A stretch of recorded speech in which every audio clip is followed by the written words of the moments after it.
एक जीडीपी है, सबसे खराब हमारा है। पर कैपिटा इनकम सबसे खराब हमारा है। शिक्षा के क्षेत्र में देख लीजिए, सबसे खराब हालत हमारा है। स्वास्थ्य के क्षेत्र में देख लीजिए, सबसे खराब हालत। आप सोच के देखिए कि कह रहे हैं कि 70,000 करोड़ देंगे, 80,000 करोड़ देंगे, 90,000, कितना चाहिए? कहीं गोटी फिक्स नहीं हुआ देश में, तो बिहार की जनता को बेवकूफ बनाने चले आए बिहार की तरफ। कांग्रेस के साथ दिल्ली में आपको भी पता है कि क्या हुआ, सबको पता है। एक छोटा मोटा हम बता देते हैं जिनको नहीं पता होगा। जो लोग आज तक एसी में बैठ के मजा लेते थे, एसी के हवा खाते थे, अब प्रशांत जी के घूमने के बाद उनको दिख रहा है कि बाप रे बाप, अगर कुछ रुपया बचाना है। युवा के तौर पे कौन बेहतर लग रहा है इस वक्त? तेजस्वी यादव एक युवा चेहरा है, प्रशांत किशोर युवा मैदान में है। हम लोग के युवा के तौर पर प्रशांत किशोर को ही देखेंगे, क्योंकि 30 सालों से बिहार में हम लोग युवा युवा देख ही रहे हैं। बहुत सारे लोग युवा के लिए कुछ नहीं कर रहे हैं।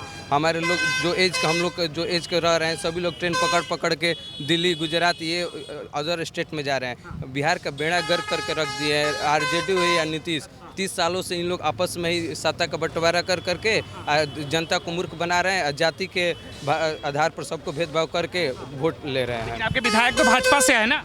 हमारे विधायक भाजपा से है, मानते हैं भाजपा से, लेकिन वो ऐसा बेड़ा गर्क आरा को कर दिए, ऐसा बेड़ा गर्क, क्योंकि आरा का समस्या मोदी तो नहीं सुलझाएंगे, आरा का समस्या विधायक ही सुलझाएंगे। और विधायक ये काफ़ी 15-20 सालों से है और आरा को बेड़ा गर्क करके रख दिया। आज भी आरा में जाइएगा तो कम से कम बाजार को पार करने में 3 घंटा आपको लगेगा जाम। इस बार प्रशांत किशोर लगता है इस सब समस्याओं का समाधान कर देंगे? प्रशांत किशोर पर बहुत अभी उम्मीद है। मंझे हुए खिलाड़ी हमको दिखते हैं, क्या बोलते हैं, सभी नेताओं को पोल खोल करके रख दे रहे हैं। ये गए टिकट पे प्रशांत किशोर के ही विचारधारा से चलने वाले उम्मीदवार रहेंगे, तो जाहिर तौर से जो प्रशांत किशोर का नए लोग नए सोच के विचारधारा है उसको आगे बढ़ाएंगे ही उनके कैंडिडेट। तो जाहिर सी बात है विकास तो होगा ही, क्योंकि जो अभी विकास के रूप में प्रशांत किशोर जी उभर रहे हैं, मतलब विकास के बारे में सोच रहे हैं, बिहार के बारे में सोच रहे हैं, मतलब बिहार में बेरोजगारी के, रोड सड़क मुद्दा जितना भी है सबके बारे में सोच रहे हैं। तो जाहिर सी बात है कि जो जन सुराज के उम्मीदवार होंगे वो प्रशांत किशोर के नई सोच, नई लोग के उम्मीद एथी से ही चलेंगे। जनता को बता दूं कि पवन सिंह की जो पत्नी है ज्योति सिंह इस बार जन सुराज के एक चेहरा हो सकता है। यहाँ पे आरा में बात चल रही है, बताएंगे सर इसके बारे में? हाँ जरूर। देखिए, प्रशांत किशोर जी कई बार कह चुके हैं कि हम एक लोकतांत्रिक व्यवस्था से इस बार चुनाव लड़ने जा रहे हैं। देखिए, अभी किसी भी नाम के ऊपर मुहर लगाना ये सरासर गलत होगी। हमारे जब भी 2 तारीख को 2 अक्टूबर को हमारा एक दल बन रहा है, उस दल के बनने के बाद हमारा पूरा लोकतांत्रिक व्यवस्था होगा। कौन चुनाव लड़ेगा, हर सीट पे, हर विधानसभा सीट पे हम 5 कैंडिडेट को खड़े करेंगे और उस 5 कैंडिडेट पे जनता तय करेगी कि किसको हम लोग चुनाव में देखना चाहते हैं एज ए अपना एमएलए के तौर पे, और उसके बाद हम लोग टिकट डिसाइड करेंगे कि कौन यहाँ से उसके सीट। तो अभी कहना कि हाँ ज्योति जी लड़ेंगी या फिर कोई और लड़ेगा, ये गलत बात है। नहीं, चर्चा तो चल ही रहा है कि ज्योति सिंह नाम हो सकता है। चर्चा तो बहुत लोगों का चल रहा है, हो सकता है इनका भी चल रहा हो, हमारा भी चल रहा हो, इनका भी चल रहा हो। तो ये चर्चा कहना है ना, ये गलत बात है ना। कई लोग ये कह रहे हैं, जैसे प्रशांत जी हर मंच से कहते हैं कि आप स्थानीय नेता को देखिए, मोदी जो देख के वोट मत डालिए, लेकिन यहाँ प्रशांत जी को देख के वोट डालेंगी जनता या क्षेत्रीय कैंडिडेट को देखेंगे? देखिए, एक विचारधारा होती है। प्रशांत जी जाहिर सी बात है उनके मार्गदर्शन में लड़ा जाएगा, लेकिन क्षेत्रीय लोग बहुत ही इम्पॉर्टेंट होते हैं। क्यों? क्योंकि उनको पता होता है कि यहाँ की समस्या क्या है। उस समस्या का निवारण, देखिए दिल्ली में कोई बैठा हुआ व्यक्ति ये डिसाइड नहीं कर सकता है कि आरा में क्या समस्या है। जो आरा में, अब जैसे कि हम एग्जांपल ले लेते हैं, आप लोग बराबर मोदी जी कहते हैं। मोदी जी आए, आरा की धरती से चिल्लाए कितना 1000 करोड़ चाहिए, 70,000 करोड़, 80,000 करोड़, और ये सुन के आपको बड़ा आश्चर्य होगा कि पैसा देना तो दूर की बात, वो बिहार के विकास के लिए एक बैठक तक नहीं किए। आप सोच के देखिए कि कह रहे हैं कि 70,000 करोड़ देंगे, 80,000 करोड़ देंगे, 90,000, कितना चाहिए, और वो आदमी एक बैठक तक नहीं बुलाता है कि आरा या बिहार कैसे विकसित होगा, कैसे यहाँ पे विकास होगा। तो आप गठबंधन की सरकार है केंद्र में भी, बिहार में भी, तो विकास तो और तेजी से हो रहा है। आप बहुत दिनों से है, देख लीजिए क्या विकास का स्थिति है कि हमारा जीडीपी सबसे कम, हमारा जो पर कैपिटा इनकम है सबसे कम, हमारा सीडी रेशियो सबसे कम। आप हमको एकाध गो अच्छा पैरामीटर बता दीजिए जिसमें हम अच्छे हों। आप विकास किस तरह से नापते हैं? विकास के नापने का 2-4 तरीका है। एक जीडीपी है, सबसे खराब हमारा है। पर कैपिटा इनकम सबसे खराब हमारा है। शिक्षा के क्षेत्र में देख लीजिए सबसे खराब हालत हमारा है। स्वास्थ्य के क्षेत्र में देख लीजिए सबसे खराब हालत। तो भैया डबल इंजन की सरकार खाली चिल्लाने से हो जाएगा कि डबल इंजन की कई लोग सरकार यही है। कहेंगे कि प्रशांत जी तो नीतीश जी के साथ काम कर रहे थे, तो उस समय तो बहुत अच्छे लग रहे थे नीतीश कुमार प्रशांत किशोर को। देखिए प्रशांत जी जब काम कर रहे थे तो वो प्रोफेशनल के तरह काम कर रहे थे। वो एक तरह से आप समझिए कि अपनी नौकरी कर रहे हैं।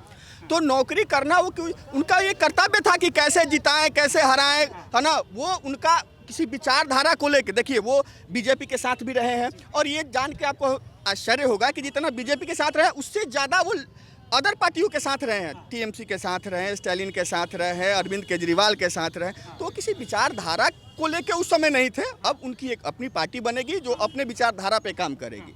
तो ये बोलना कि उस समय ऐसा किए अभी ऐसा करेंगे ये गलत बात है। कई राजनीतिक जानकार कह रहे हैं कि खुद मुख्यमंत्री का सपना लेकर आए हैं, कहीं गोटी फिक्स नहीं हुआ देश में तो बिहार की जनता को बेवकूफ़ बनाने चले आए बिहार की धरती। ये सरासर गलत बात है। ये सरासर गलत बात है। कहाँ गोटी सेट नहीं हुआ आप हमको बताइए ना। वैसा राहुल व्यक्ति गांधी के साथ, कांग्रेस के साथ दिल्ली में नहीं, कांग्रेस के साथ दिल्ली में आपको भी पता है कि क्या हुआ, सबको पता है। एक छोटा मोटा हम बता देते हैं जिनको नहीं पता होगा। जैसे वो बाकी पार्टियों के लिए प्रचार प्रसार करते हैं वैसे ही उन्होंने प्रपोजल रखा कि कांग्रेस को हम कैसे रिवाइव करें फ्रॉम बॉटम, है ना। बट कांग्रेस के नेताओं को ये रास नहीं आया। ठीक है वो अलग चीज़ है, वो तो सब पार्टियों के लिए, टीएमसी के लिए बंगाल में किए, अरविंद केजरीवाल के लिए दिल्ली में किए, नीतीश कुमार के लिए आरजेडी के लिए बिहार में किए। तो वो उनका प्रोफेशनल करियर था जो कि वो छोड़ चुके हैं, वो बहुत पहले ही छोड़ चुके हैं। तो उस विषय पे बात करना अनुचित होगा हमारे हिसाब से। बिहार में और भी तो युवा चेहरा है, तेजस्वी यादव है, चिराग पासवान है, तो एक युवाओं की धरती है बिहार। तो लगता है युवा के तौर पर भरोसा करेगी वहाँ की जनता। जो खुद अपने पुरखों की विरासत के चलते आज राजनीति में बना हुआ है, जिस व्यक्ति को ये नहीं पता है कि जीडीपी क्या होता है और जीडीपी ग्रोथ क्या होता है, the difference between GDP and GDP growth, वो बिहार का विकास करेगा। जो सब संसाधन रहते हुए 10वां पास नहीं कर पाया, देखिए नहीं पढ़ना वो अलग बात है। अगर आपके पास संसाधन नहीं है, आप नहीं पढ़ पाए, वो अलग बात है। लेकिन आप संसाधन रहते हुए, आपके पिता मुख्यमंत्री, आपके माता मुख्यमंत्री, आपके मामा मंत्री, आपके सारे रिश्तेदार मंत्री, सारे संसाधन रहते हुए अगर आप 10वीं पास नहीं कर पाए, आप बिहार का विकास करिएगा। राजद की तरफ से राज्यसभा सांसद है मनोज झा, वो कहते हैं उनको खेल में इंटरेस्ट था, खेल में आगे बढ़ रहे थे, पढ़ाई छोड़ दिया, उनको इंटरेस्ट नहीं था पढ़ाई में। तो काहे नहीं खेल में आगे बढ़ गए? खेल में इंटरेस्ट था ना तो लड़ते जाके ओलंपिक में 2-4 गो मेडल लेके आते। क्रिकेट खेल रहे थे तो क्रिकेट में नाम करो, वर्ल्ड कप लेके आते, काहे छोड़ दिए? खेल में इंटरेस्ट था ना तो खेलते, ओलंपिक में 2-4 गो मेडल लेके आ जाते। अपना क्या क्रिकेट खेल रहे थे, हाँ देखे 14 कि 15वां कौन थे वो पानी उन्हें 1-2 बार लेके गए थे, हम देखे थे वीडियो। तो आप उसमें जाके वर्ल्ड कप लेके आ जाते तो मान जाते कि हाँ नहीं पढ़े कोई बात नहीं। बहुत देखिए हम ये कह रहे हैं कि शिक्षा जरूरी है, लेकिन शिक्षा सब कुछ है ऐसा हम नहीं मानते, नहीं हमारी पार्टी मानती है। तो शिक्षा जरूरी है। आप कह रहे हैं कि हम शिक्षा में नहीं किए, हम खेल में अच्छा थे तो खेल में अच्छा करते, कौन रोका था आपको? सारे संसाधन थे आपके पास, बैट किनने का पैसा नहीं था। जिसके पास बैट किनने का पैसा नहीं है वो कहाँ से कहाँ चल जा रहा है। आपके पास स्टेडियम खरीदने का पैसा था, आप काहे नहीं अच्छा किए? तो अभी आभार यात्रा पे निकले हुए करी जनता भरोसा करेगी इस चुनाव में। ये जो है हड़बड़ाहट दिखाता था, दिखा रहा है। जो लोग आज तक एसी में बैठ के मजा लेते थे, एसी के हवा खाते थे, अब प्रशांत जी के घूमने के बाद उनको दिख रहा है कि बाप रे बाप, अगर कुछ लुटिया बचाना है, 2-4 गो सीट बचाना है तो फील्ड में जाना होगा। वही छोड़ दीजिए, अभी देख लीजिए, नाम लेने में हमको कोई परहेज नहीं है। ये आर.के. सिंह है, आरा की धरती है, जाइए मिलने तो खदेड़ के भगा देते थे। यही एगो उद्वंत नगर गांव है, गए थे तो कहते जाइए वोट नहीं दीजिएगा, आपके वोट से हमको कोई फर्क नहीं पड़ता है। अब काहे घूम रहे हैं गाँव में दुआरे? अभी याद आ गया जनता के? ओ समय जो था, अभी एसी में बैठ के हवा खा रहे हैं, दिल्ली से सरकार चलाइएगा, आरा के चलाइएगा, वो होगा? वो नहीं होने वाला है। तो अब वही है कि प्रशांत किशोर जी के देखने के बाद इन लोगों को सुगबुगाहट लगा है। आभार यात्रा पे निकलने दीजिए, जनता तय करेगी कौन आभार देगा, कौन क्या करेगा। यहाँ के जो सांसद है आर.के. सिंह चुनाव हार गए, उसके पीछे क्या कारण लगता है? मोदी जी पे ज्यादा डिपेंड हो गए थे, लग रहा था मोदी के नाम पे जनता उनको वोट दे देगी। कहे हैं अपना मुंह से कहे हैं कि आप लोग हमको वोट मत दीजिएगा, मोदी को दीजिएगा ना, मोदी को दीजिए। अरे भाई मोदी के वजह से आप आए हैं, आपका हम चेहरा देख के वोट दिए हैं, आपके पढ़े लिखे, आपके व्यक्तित्व पे वोट दे रहे हैं। मोदी ठीक है, एक चेहरा है, एक फैक्टर है जो कि कुछ हद तक उसको इन्फ्लुएंस करता है लोगों को, लेकिन ऐसा बात नहीं है ना। आपको तो समय देना पड़ेगा, आप यहाँ के सांसद हैं, आपको यहाँ पे समय देना पड़ेगा। लेकिन नहीं, आप जाइए मिलने। हमको याद है, हम गए अपना गाँव को, हमारा यहीं पे बगल में गाँव है 10 किलोमीटर, दूरी पे मसाढ़ है, कमरा मसाढ़ बोलते हैं उसको। हम एक अपना समस्या लेके गए, देखिए उनका विचार देखिए, तो कह रहे हैं कि देखिए एक गांव में हम एक ही योजना दे सकते हैं। उनका बोल देखिए, एक गांव में हम एक ही योजना दे सकते हैं। उनका मानसिकता देखिए, एक गांव है 700 पॉपुलेशन का और हमारा गांव है 8000 पॉपुलेशन का। तो आप मतलब जहां 500 लोग रहते हैं और जहां 10,000 लोग रहते हैं, सबको एक ही तौल दीजिएगा? अरे भाई ये तो सोचने वाला कॉमन सेंस बात है। और हमको मतलब ऐसे रिएक्ट किए हैं कि नहीं वो बहुत बड़ा तिस्मा रखा है, हम गलत व्यक्ति से पूछ रहे हैं, गलत व्यक्ति से कह रहे हैं कि भैया ये समस्या है, थोड़ा सा निवारण कर दीजिए। इस चुनाव में आप विधानसभा के क्या ऐसे मुद्दे हैं जो हावी रहेंगे, क्योंकि भाजपा के ही विधायक हैं यहाँ वर्तमान में? देखिए कुछ दिन पहले नीतीश कुमार आए थे, इधर सड़क देख रहे हैं ना, इतना गड्ढा था, ठेहुना भर गड्ढा था, रातों रात रिपेयर कर दिया सब। अभी तक 5 साल में याद नहीं आएगा, पूछ लीजिए किसी से। यहाँ से लेके वहाँ तक नीतीश कुमार के गाड़ी में चोट ना लगे, वो बैठे हैं तो उनको शरीर में चोट ना लगे, रातों रात रिपेयर कर दिया। ऐसा रिपेयर किया कि जैसे ही वो निकला उनका गाड़ी, तो पिछले चक्का निकला ना तो रोडवा उखड़ के गिर गया। आप समझिए, उनका काफिला का पिछला गाड़ी निकला और रोड उखड़ गया, ऐसा बनाए थे। हाँ, लेकिन साहब को कोई दिक्कत परेशानी ना हो, इस बात का बहुत ख्याल रखा गया था यहाँ पे, तो उसके लिए धन्यवाद प्रशासन को। वही नीतीश कुमार कह रहे हैं प्रशांत किशोर जी के लिए कुछ नहीं होना जाना, कुछ नहीं होगा, इसका घूमते रहे, पैदल घूमते रह जाएगा, कितनी दिन तक यात्रा करेगा, थक के बैठ जाएगा। काहेला उनका हेल्प लिए थे, गए थे, हजूर थोड़ा सा मदद कर दीजिए हमको, हम बिहार में सरकार जितना रहे, उनका तो लंका उसी समय डूब चुका था। प्रशांत किशोर जी थे कि थोड़ा सा उबार दिए और दोनों का गठबंधन बना के सरकार बना दिए, तो सरकार में रहने वाले थे, कहिए गायब हो गए रहते अभी तक। तो कहना कि प्रशांत किशोर कुछ नहीं है तो काहेला जाके हुजूर हमको थोड़ा सा मदद कर दीजिए, थोड़ा सा पॉलिटिकल एडवाइस दे दीजिए, काहेला गए थे आप मांगने के लिए? अच्छा, आरा की धरती की सबसे बड़ी क्या समस्या लग रही है? देखिए आज के समय में कोई भी ऐसी एक समस्या बता दीजिए जो आरा में नहीं हो, चाहे स्वास्थ्य की उठा लीजिए, शिक्षा की उठा लीजिए, आप सड़क की उठा लीजिए, बिजली का उठा लीजिए, जो भी प्रमुख मुद्दे हैं, ये कहना कि ये मुद्दा हमारा है ये एकदम गलत है, क्योंकि सारे मुद्दे यहाँ खराब है भैया। अच्छा क्या है, एक चीज़ बता दीजिए जो यहाँ पे अच्छा है हमारे पास। फिर भी लगातार इतने सालों से एक ही विधायक को चुने जा रही है जनता।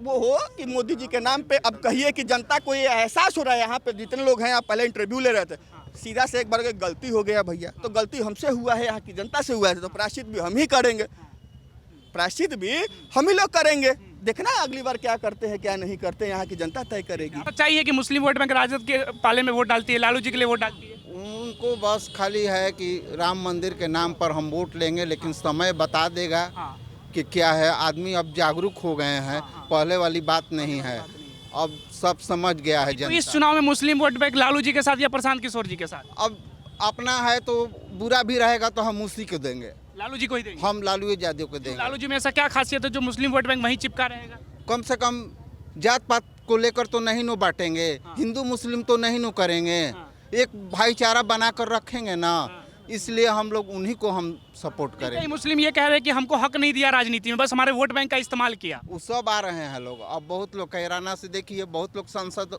आ रहे हैं, उनका देखिए पढ़े लिखे जितने हैं सब इनके।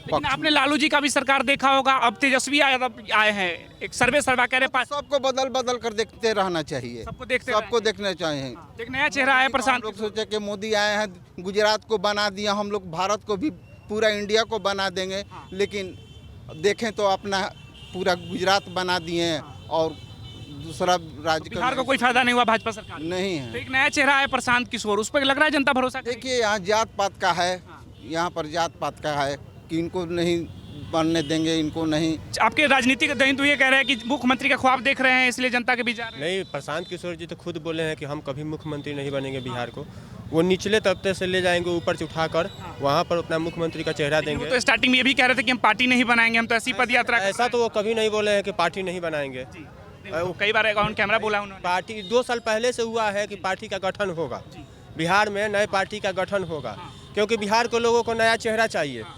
ऐसे क्या है कि बिहार में जितना भी अभी जो है विधायक हो या मंत्री हो या जो भी है नेता हैं, वो जो है उनके बाबूजी भी नेता रहे हैं, वहीं उसी परिवार के मतलब लोग पहुंच रहे हैं वहाँ पर। इनका प्रशांत किशोर जी का बस यही तात्पर्य है कि बिहार के गली गली से अच्छा चेहरा निकाल कर नेता बनाए और अच्छा विकास हो। गरीब घर का लड़का आएगा तभी ना रोड पे विकास होगा। अमीर घर का एसी में रहने वाला लड़का क्या जानेगा कैसे विकास होता है। कैसे प्रशांत जी कह रहे हैं कि हम आए तो हम सरकार शराबबंदी हटा देंगे। हाँ, बहुत अच्छा कर रहे हैं। राजस्व का इससे फ़ायदा होगा। जैसे अभी देखिए शराब बंद है तो सरकार हमें किस वसूल रही है, वसूली करिए। डबल हेलमेट लगाकर मनमानी पैसा करके वाहन चेकिंग करके और 2-3 तरीका है जिससे वो पैसा कर रही है। अगर सरकार शराब को चालू कर देती है तो राजस्व का बहुत बड़ा फायदा होगा जिससे बिहार का विकास में वो कर महिला वोट बैंक नाराज हो जाएगी ना उससे। ऐसा कुछ बात नहीं है। अब पीने वाला अभी भी पी रहा है, मिल कहाँ रहा है जो पी रहा है? चारों वहीं तो आपसे बोले मिलता सब जगह है, बस दिखता नहीं है। अभी पीने वाला सब पी रहा है, बस यही हो रहा है कालाबाजारी ज़्यादा हो जा रहा है। नीतीश सरकार ये तर्क दे रही है कि उससे क्राइम बहुत कम हो गया शराबबंदी के बाद। शराबबंदी से कहाँ क्राइम कम दिख रहा है? पहले से ज़्यादा क्राइम हुआ है आरा शहर में। खास करके हम आरा शहर की बात करते हैं, पहले से ज़्यादा। अभी जाइए इधर रोड पे रात को 10 बजे के बाद हम निकलिए तब आपको पता चलेगा कि यहाँ पर क्राइम खत्म। नीतीश कुमार जी तो बैठे हैं अपने संसद भवन में, उनको क्या पता कहाँ क्राइम खत्म हुआ कहाँ नहीं हुआ है। और बात आप बोल रहे हैं कि महिला नाराज होगी दारूबंदी से, दारू ओपन हो देने से, ऐसा कुछ नहीं है। आज के युग में महिला एकदम परेशान है दारूबंदी से। क्यों परेशान है आपको बताते हैं। पहले बिहार में दारू मिलता था तो उसके हस्बैंड हुए या बेटा हुआ जो भी पीता है, चाहे हम पीते हो तो मेरी मम्मी हो या मेरे पापा है, कम से कम ये सोचते कि बिहार में दारू मिल रहा है तो हम 100 रुपये कमाते हैं तो 30 रुपये पीते थे। लेकिन आज बिहार में दारू बंद है तो हम 100 रुपये कमाते हैं तो 10 रुपये कर्जा लेके 110 रुपये का दारू पीते हैं। पता कर लीजिए कहीं भी फ्रूटी मिलेगा तो 200। नीतीश कुमार कहेंगे कि जो पिएगा सो मरेगा, उसमें सरकार क्या कर देगी? तो भैया कहाँ बंद है? पीने वाला तो अभी यहीं देख रहे हैं कितना लोग पी के घूम रहे हैं। जाइए आप गांव में, अभी जाइए इधर साइड में जाइए, देखिए दारू। नौजवान है, युवा है, इस चुनाव में रोजगार कितना बड़ा मुद्दा लग रहा है? रोजगार तो मुद्दा में मेन तो रोजगार है लेकिन मिल नहीं रहा है। कोई सरकार है जो रोजगार की बात कर रही है? हाँ, अभी प्रशांत किशोर जी आए हैं, अभी आरा में हाल में ही सभा किए थे। उनका 4 गो मुद्दा बताए हम लोगों को, बहुत अच्छा लगा हम लोगों को। वो मुद्दा बताए रोजगार के लिए बिहार में ही अपने मतलब बिहार के धरती पर प्लान बंद करेंगे। 10 से 15 हज़ार रुपये का रोजगार देंगे। ये बहुत ज़्यादा है 10 से 15। आप दिल्ली हम लोग जाते हैं कमाने, दिल्ली जाते हैं या बॉम्बे जाते हैं, जहाँ भी जाते हैं तो इतना से ज़्यादा मिलता नहीं है। उसमें भी क्या है, रूम रेंट है, पॉकेट खर्चा है, घर का खाना पीना का खर्चा है। तो अगर हम अपने घर पर रहेंगे तो परिवार वाले भी उतने में एडजस्ट कर जाएंगे तो हम लोगों को बचत होगा। जन सुराज की तरफ से पवन सिंह की पत्नी का चेहरा लाया जा रहा है कि हो सकती है इस बार वो। ऐसा अभी अफवाह है, ऐसा अभी सामने दिखा नहीं। हुई तो जनता भरोसा करेगी, हुई तो देखा जाएगा। यहाँ से प्रशांत किशोर जी किसी की उम्मीदवार को निकालेंगे तो अच्छा ढूंढ कर निकालेंगे, चाहे वो गली में से निकाले या किसी शहर में से निकाले। अच्छा उम्मीदवार लाएंगे, ईमानदार लाएंगे। उस पार्टी में प्रशांत किशोर जी पहले ही बता चुके हैं कि हम किसी माफिया को नहीं रखेंगे और पैसे वालों का तो मतलब वहाँ एंट्री ही नहीं है, क्योंकि प्रशांत किशोर जी खुद उनके पास बोलते हैं हमको मेरे पास पैसा है। युवा है, तेजस्वी यादव भी तो युवा है, उस पर भी जनता भरोसा करेगी। हाँ, तेजस्वी यादव पर जनता भरोसा करती है, लेकिन तेजस्वी यादव की पटरी कब चलती है? 2 आदमी की लड़ाई, 2 आदमी के साथ, उसमें घींचाटेनी है। प्रशांत किशोर जी अकेले 243 सीटों पर ही चुनाव लड़ेंगे। चाहे हम वो नीतीश कुमार की बात करें, तेजस्वी यादव की बात करें, चिराग पासवान की बात करें, अभी बिहार में तत्काल 2 नया चेहरा है। एक पुलरंस नाम का पार्टी है जो कि पुष्पम प्रिया चौधरी जी हैं। वो है चेहरा इस चुनाव में। देखिए अभी उनको आने में समय लगेगा। क्योंकि वो बिहार का जो कल्चर है, सिविलाइजेशन है, उसको एडॉप्ट नहीं कर पा रही हैं। कारण कि शुरू से रह के फॉरेन में पढ़ी हैं। वो सोचती है कि जिस तरह से वहाँ चुनाव लड़ा जाता है उसी आधार पे हम बिहार में लड़ के कुछ नया करेंगे, जीत जाएंगे, तो संभव नहीं है। दूसरा चेहरा कौन है? दूसरा चेहरा वही जो भैया बोले, प्रशांत किशोर। आप प्रभावित है उनकी बातों से? प्रभावित है सरकार। बीजेपी छोड़ के हम जन सुराज ज्वाइन किए। अच्छा, बीजेपी ने ऐसा क्या नहीं दिया जो आप जन सुराज में चले गए? देखिए सर, कोई भी सरकार हो, रोजगार और जो रोजी रोजगार बोलते उसका व्यवस्था हमको खुद करना पड़ेगा। अगर हम बात करते हैं सरकारी नौकरी का, तो सरकारी नौकरी पूरा अगर पॉपुलेशन को अगर काउंट कर दिया जाए और उसमें दिया जाए तो 0.001% अगर भी हो जाए तो बहुत है। क्योंकि आप देखते हैं, देखिए सरकारी को ढेर लोग एक सवाल उठाते हैं कि जितना भी सरकारी है उसको आप प्राइवेट करते जा रहे हैं। तो इसमें सबसे ज़्यादा अगर उत्तरदायी है तो यहाँ के जनता।